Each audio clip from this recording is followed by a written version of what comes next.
नमस्कार। Online classes में आपका स्वागत है। आज के इस वीडियो में हम लोग वैद्युत द्विध्रुव पर लगे बलयुग्म आघूर्ण की चर्चा करेंगे। अर्थात जब वैद्युत द्विध्रुव को किसी वैद्युत क्षेत्र में रखा जाता है तो वैद्युत द्विध्रुव पर बल आघूर्ण कार्य करने लगता है। बल युग्म आघूर्ण या छोटे में इसको सिर्फ बल आघूर्ण कहा जाता है। इसके बारे में हम लोग 11वीं कक्षा में डिटेल में पढ़ चुके हैं। तो आइए वैद्युत द्विध्रुव पे लगे बल युग्म का आघूर्ण जानने से पहले एक बार फिर से हम लोग थोड़ा सा बल युग्म का आघूर्ण समझ लेते हैं। बल युग्म का आघूर्ण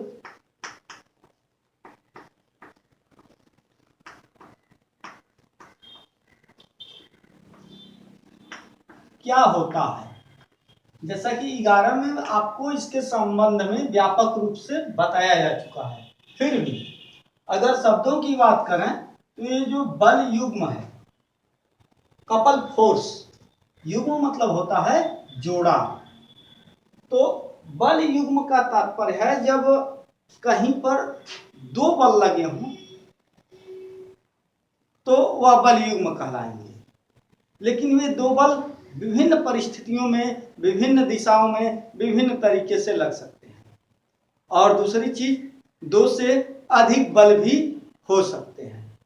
तो घूर्णन गतिकी में बल युग्म आघूर्ण को जो परिभाषित किया गया है उसके अकॉर्डिंग बल युग्म आघूर्ण क्या होता है। अगर हम एक उदाहरण स्वरूप बात करें तो यह एक ब्लॉक है जिसे आप लकड़ी का मान सकते हैं। इसे दो बच्चे हैं और दोनों बच्चे जो हैं, एक इधर खींच रहा है और एक इधर खींच रहा है। अगर दोनों के बल बराबर हों तो यह गुटका किसी तरफ नहीं खिसकेगा, यानी गति नहीं करेगा, क्योंकि बल बराबर विपरीत दिशा में है, नेट बल 0 होगा।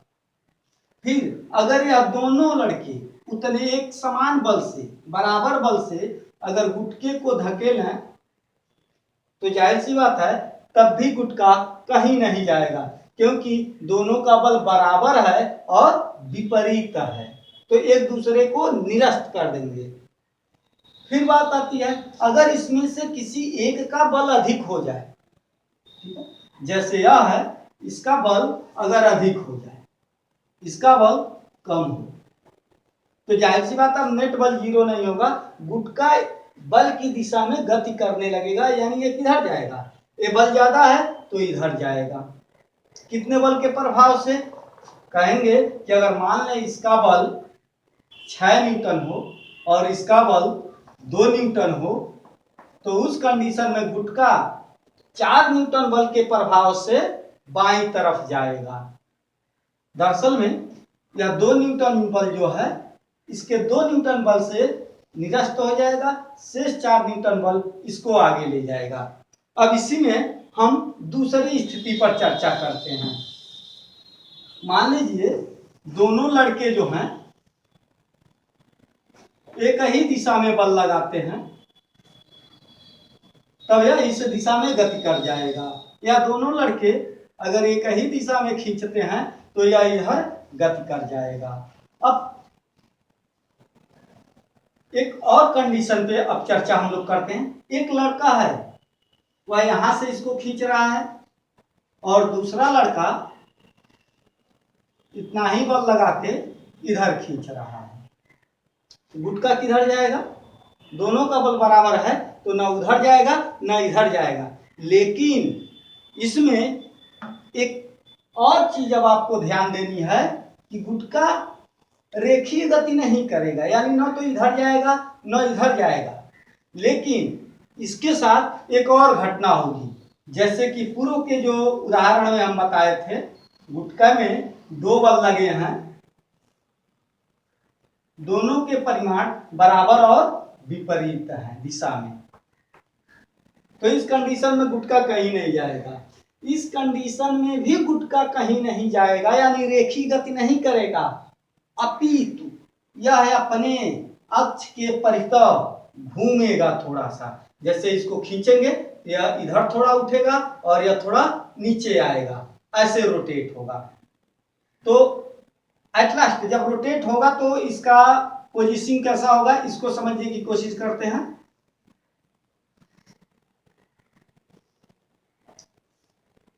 यह कुछ गुटका घूमने के बाद, यह गुटका घूमने के बाद कुछ ऐसा हो जाएगा, और ऐसा हो जाने के बाद अब नहीं घूमेगा। इसका कारण यह है कि शुरू में जब ऐसे बल लगा रहे थे तो यह रेखीय गति नहीं कर रहा था और घूम भी नहीं रहा था। इसका कारण यह था कि इस बल की क्रिया रेखा और इस बल की क्रिया रेखा, दोनों की क्रिया रेखा यानी दिशा एक ही पथ पर थी, या कि ये कहें कि दोनों की दिशा जो है एक ही सीध में थी। लेकिन इस वाले में इसकी क्रिया रेखा यह है, इसकी क्रिया रेखा यह है, क्रिया रेखा के साथ पर बल की दिशा से है। तो दोनों के बल एक ही, दिशा तो अलग अलग है लेकिन एक ही रेखा में है। इसमें दिशा अलग अलग है लेकिन इनकी रेखा भी, या यूं कहें बल का जो क्रिया रेखा है काम करने की है, वह दोनों की अलग अलग है। ऐसा जब होता है यानी दो बल लगे हों, परिमाण में बराबर हों और दिशा में विपरीत हों, तो यह दोनों बल इसको रेखीय गति तो नहीं कराते हैं बल्कि अक्ष के परितः इससे घुमा देते हैं, और तब तक घूमता रहता है जब तक कि दोनों बलों की क्रिया रेखा फिर एक ही नहीं हो जाती। जैसे कि ऊपर के चित्र में है, इनकी क्रिया रेखा फिर देखिए एक ही हो गई, अब नहीं घूमेगा। अर्थात अगर किसी पिंड पर, अगर यह पिंड है, इस पर दो बल लगाए जाए तो अलग अलग परिस्थिति होती है।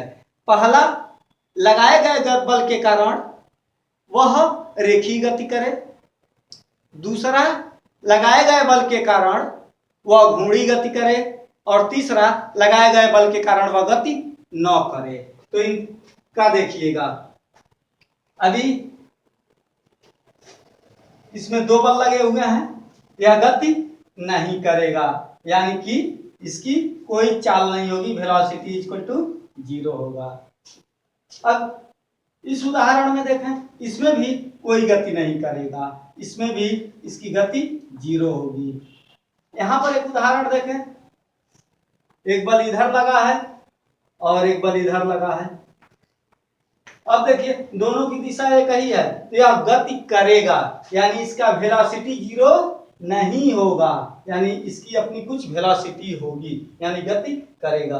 फिर इसी में एक ही दिशा में है, आप इसको अब ऐसे करिए, मैं यहाँ पे थोड़ा इसको बड़ा दिखा रहा हूं, गति करेगा कि नहीं?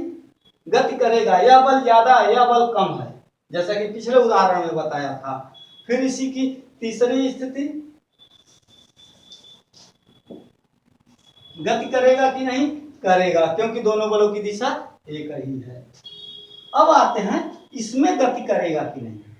तो इसमें जो है गति करेगा लेकिन घूर्णी गति करेगा, यानी कि घूमेगा, न कि एक स्थान से दूसरे स्थान तक जाएगा। अर्थात क्यों ऐसा हो रहा है? ऐसा हो रहा है बलों के डायरेक्शन, दिशा के कारण। इसमें भी विपरीत दिशा है लेकिन यह गति नहीं कर रहा है, इसमें भी विपरीत दिशा है लेकिन यह गति कर रहा है। तो रीजन क्या है? रीजन यह है कि दोनों बलों की जो क्रिया रेखा है वह भिन्न भिन्न है, और जब तक दोनों बलों की क्रिया रेखा भिन्न भिन्न होगी तब तक पिंड घूर्णी गति करेगा। क्रिया रेखा एक हो गई और परिमाण बराबर हो गए, दिशा विपरीत हो गई, तो फिर वह गति नहीं करेगा। फिर तीनों चीजों में से कोई एक चीज अलग होनी चाहिए। अब मैं बात कर रहा हूं तीनों चीजों, तो तीनों चीजों में क्या अर्थ है? पहला, पिंड पर जो बल लगा हो वह समान हो, या यूं कहें परिमाण समान हो।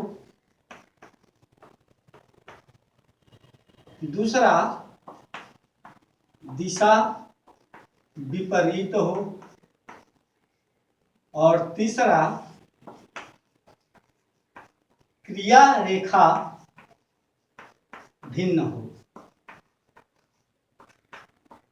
अगर किसी पिंड पर लगे बल में यह तीनों गुण है, अर्थात कोई पिंड है और इस पिंड पर दो बल लगे हों और दोनों में यह तीनों क्वालिटी हो, दोनों है, जैसे कि परिमाण बराबर हो, दो बल लगे हों, 5 न्यूटन 5 न्यूटन 5 न्यूटन के दो बल लगे हों, दूसरा दिशा विपरीत हो, तीसरा क्रिया रेखा भिन्न हो। जैसे कि देखिए, एक बल यह लगा, एक बल यह लगा, तो परिमाण बराबर है, दिशा विपरीत है और क्रिया रेखा भिन्न भिन्न है। इसकी क्रिया रेखा यहां पर है, इसकी क्रिया रेखा यहां पर है। अगले एग्जांपल में यदि इसको हम समझें,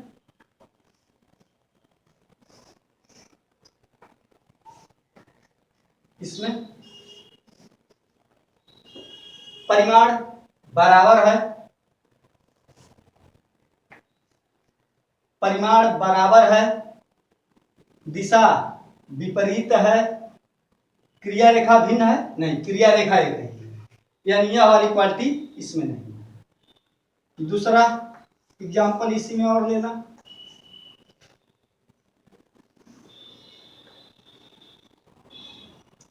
परिमाण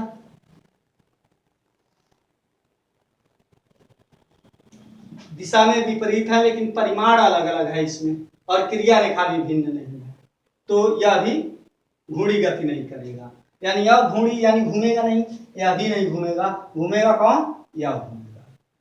यानी घूर्णी गति कोई पिंड तभी करता है जब उस पर दो बल इस प्रकार लगे हों, दो से अधिक भी हो सकते हैं और किसी किसी परिस्थिति में एक बल भी हो सकते हैं। यहाँ फिलहाल हम दो बल को लेकर के चल रहे हैं।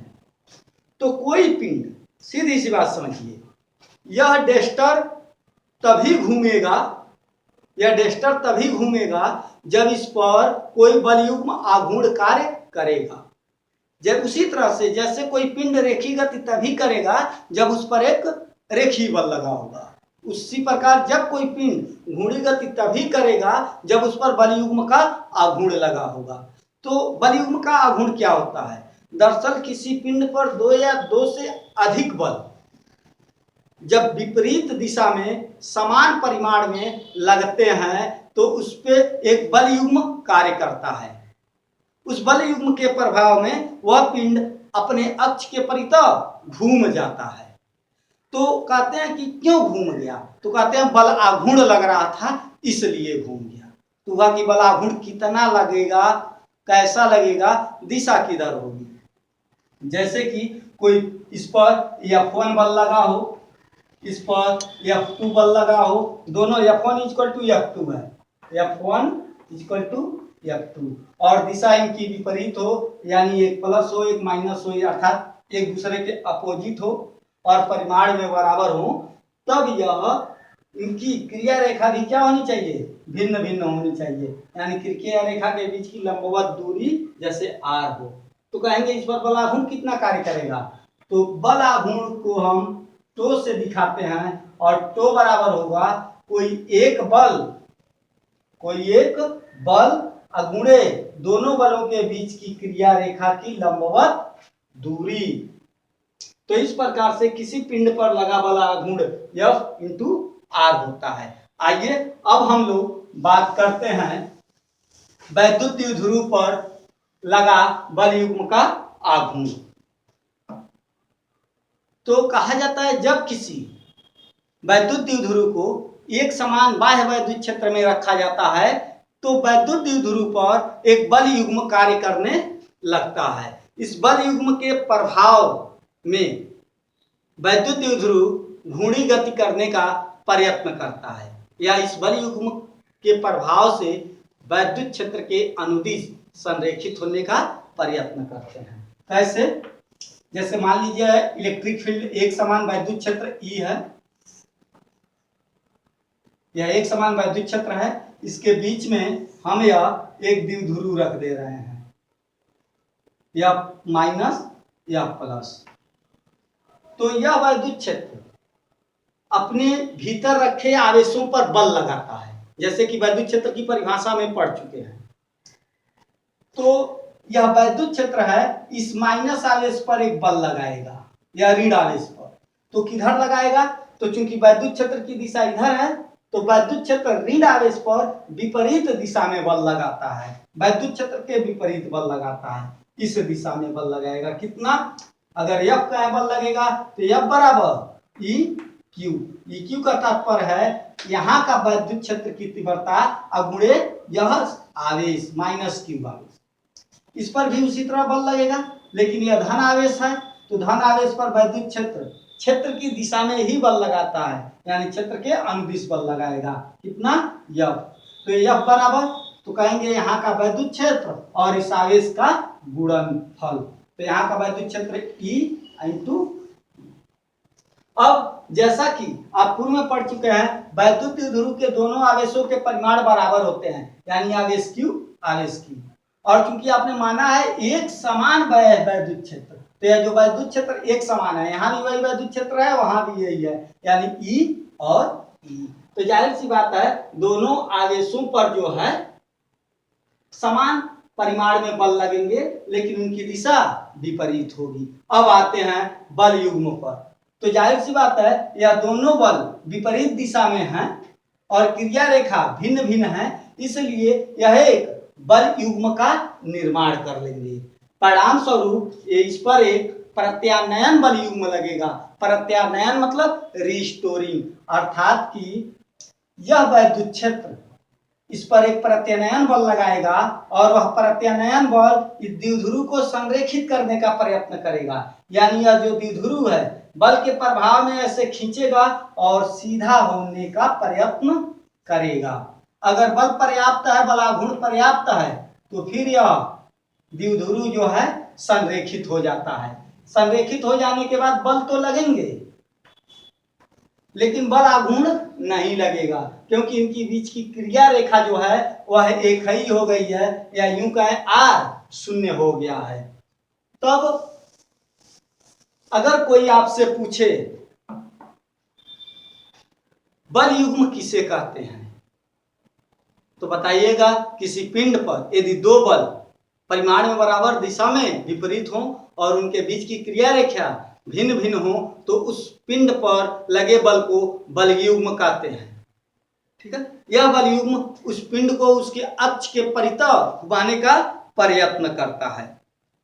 अब आते हैं, मान लेते हैं कोई एक समान वैद्युत क्षेत्र E है, जिसमें एक द्विध्रुव रखा गया है Q माइनस और Q प्लस, जिसके चार्ज हैं, इनके बीच की दूरी जो है 2L है। द्विध्रुव माना अक्ष से, द्विध्रुव का अक्ष से तात्पर्य यहाँ पर वैद्युत क्षेत्र की दिशा से है। माना द्विध्रुव की दिशा वैद्युत क्षेत्र के साथ थीटा कोण बनाती है, यानी वैद्युत द्विध्रुव का जो आघूर्ण की दिशा होती है वो माइनस से प्लस की ओर होती है। P की दिशा वैद्युत द्विध्रुव का आघूर्ण अगर थीटा हो, तब द्विध्रुव के धन आवेश तथा ऋण आवेश दोनों पर एक बल लगेगा। यह बल परिमाण में बराबर होगा, लेकिन दिशा में विपरीत होगा, यानी धन चार्ज पे इधर लगेगा और इस पर इधर लगेगा। परिणाम स्वरूप इस पर एक बल युग्म कार्य करने लगेगा। बल युग्म क्यों कार्य करेगा? तो वही डिफिनेशन है जो अभी अभी हमने बताया, वही तीन कंडीशन है। अगर तीन कंडीशन किसी पे अप्लाई हो रहे हैं तो कहेंगे कि उस पिंड पर बल युग्म लगा हुआ है। तो यह बल युग्म क्या करेगा? तो यह बल युग्म इसको संरेखित करने का प्रयत्न करेगा। ठीक है, तो ये जो संरेखित करने का प्रयत्न करेगा, यानी कि सीधी रेखा में लाने का प्रयत्न करेगा, तो इसका मतलब यह घूमेगा। और जब घूमेगा तो कुछ कहेंगे कि बलाघूर्ण लगता है, क्योंकि पिंड बलाघूर्ण के प्रभाव में ही घूर्णन गति करते हैं, जैसे बल के प्रभाव में रेखीय गति करते हैं। अब बात करते हैं तब कितना बल युग्म आघूर्ण लगेगा। तो कहेंगे पिंड पर लगा बलाघूर्ण तो होता है, और बल युग्म का आघूर्ण की परिभाषा होती है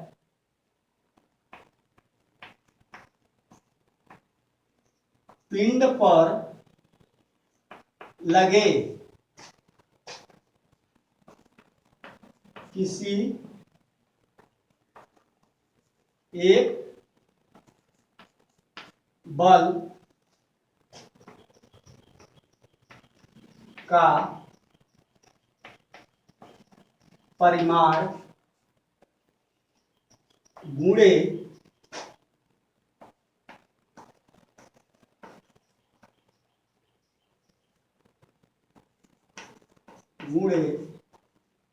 बलों के बीच की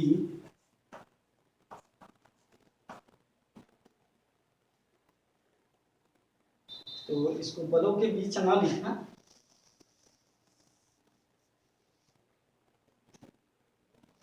इसको ऐसे लिखें, गुणे क्रिया रेखा के बीच की लंबवत दूरी,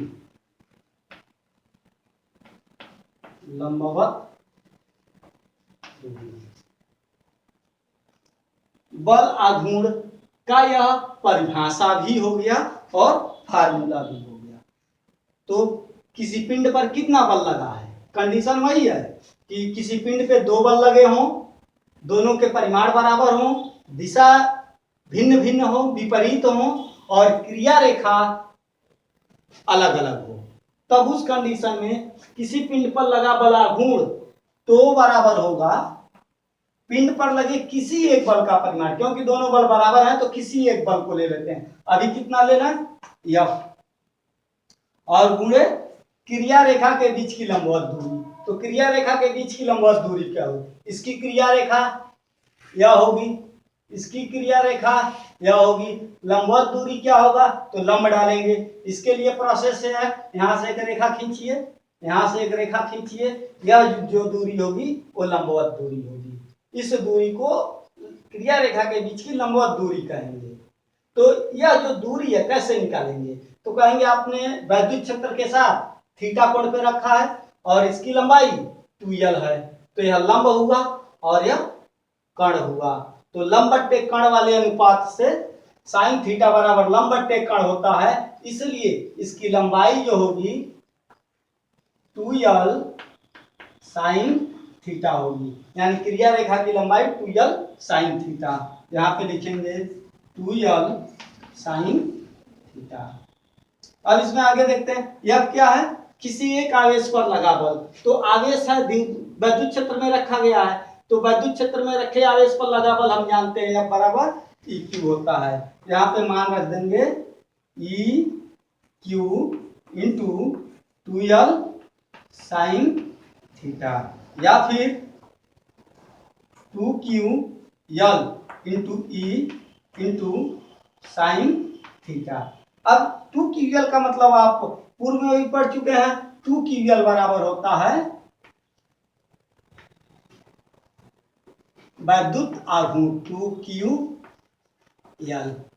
तो यहां पे यह हो जाएगा P E साइन थीटा, अर्थात किसी पिंड पर लगा, यहां पर अगर बात करें तो वैद्युत द्विध्रुव पर लगा बल युग्म का आघूर्ण तो बराबर होता है P E साइन थीटा।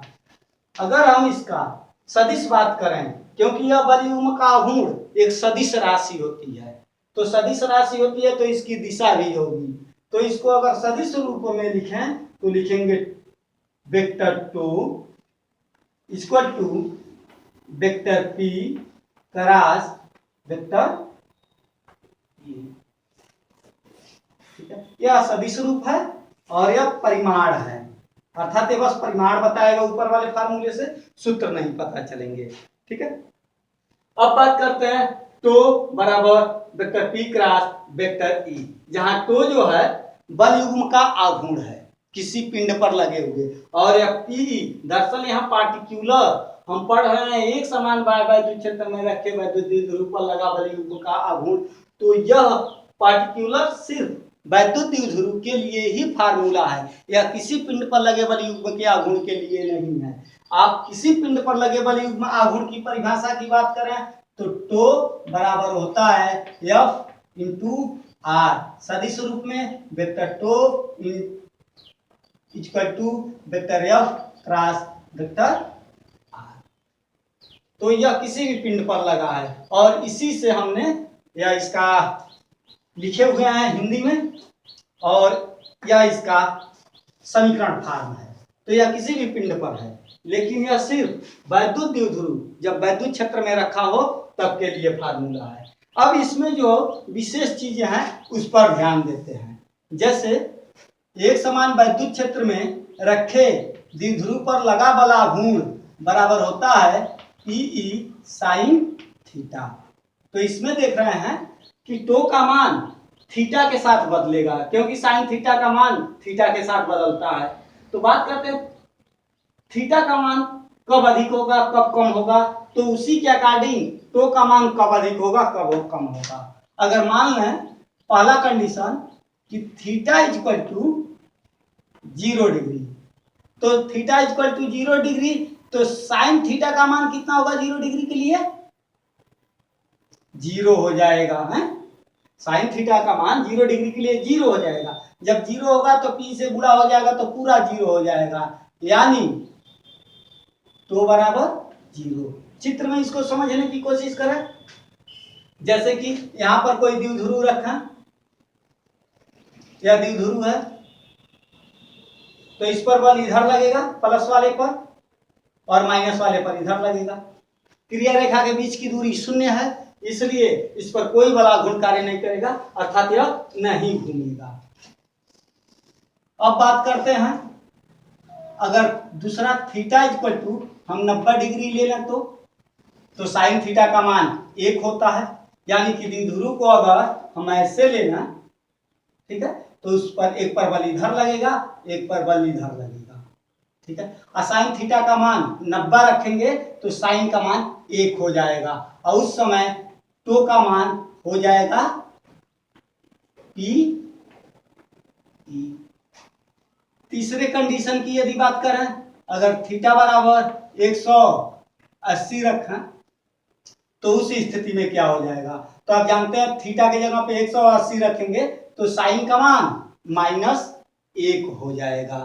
जब साइन का मान 0 हो जाएगा 180 डिग्री पर, और इस स्थिति में भी कोई बलाघूर्ण नहीं कार्य करेगा, अर्थात तो बराबर 0 हो जाएगा। वह द्विध्रुव कैसे रखा जाएगा, ध्यान से देखिएगा, यह वाला और यह -180 डिग्री पर रखने का मतलब है इसको पलट दें, अर्थात प्लस को इधर कर दें और माइनस को इधर कर दें।